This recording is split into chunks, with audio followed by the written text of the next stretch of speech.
समर्थ 1 जानेवारी नवीन वर्ष पहिला गुरुवार. आपण स्वामी भक्तांचा आवडता आज आंघोळीच्या पाण्यात गंगाजल घालून हळद मिसळून आंघोळ करून पिवळे वस्त्र परिधान करा. सूर्याला हळद घालून जल द्या. संपूर्ण घरात गोमूत्र शिंपडा. उंबरट्यावर हळदीचे लेपन करून उंबरट्याची पूजा करून दरवाजा स्वच्छ पुसा. दरवाजाच्या मध्यभागी हळदीचे संपूर्ण स्वस्तिक काढून त्याखाली शुभ लाभ लिहा.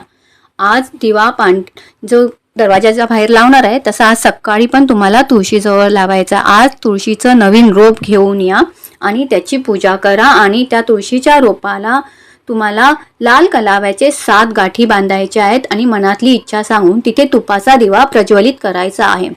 लवकरात लवकर तुमची इच्छा पूर्ण होते. आपल्याला देवाची पूजा करताना स्वामींपुढे काय करायचं तर एक स्वच्छ सफेद कागद घेऊन त्याच्यावर लाल पेनाने आपली इच्छा सांगायची आणि त्याच्या खाली श्री स्वामी समर्थ गणरायांचं कुलस्वामिनीचं कुलदेवतेंचं नाव लिहून आपले सर्व इच्छा सांगून त्यांना आपण कोणती त्यांची सेवा करणार आहे तेही सांगायचं आणि संकल्पयुक्त ही सर्व सेवा करून तो कागद जो आहे तो स्वामींच्या पायाशी ठेवायचा आहे.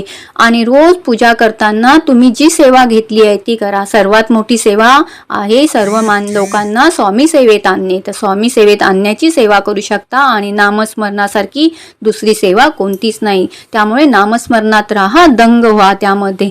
तर ही सेवा करताना आणि आज तुम्हाला शंकराच्या पिंडिकेवरती दूध आणि जलाचा अभिषेक करायचा आहे आणि कोणा गरीबाला काळे तीळ दान करायचे आहे. जर तुम्ही कर्जबाजारी असाल, कर्जाचे ओझे असाल ते लवकर उतरतील आणि तुम्ही कर्जमुक्त व्हाल.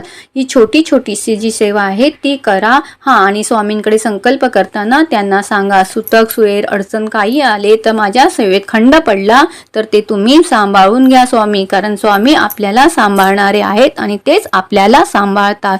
नवीन वर्ष आपल्या सर्वांना सुखाचा जाओ. छोटासा मी एक व्हिडिओ बनवला आहे रात्री 12 वाजता काय करावे, तर तो व्हिडिओ जरूर पहा आणि त्याप्रमाणे करा. काहीही विकत आणायचं नाही, घरातल्याच सामग्रीमध्ये करायचं आहे. श्री स्वामी समर्थ.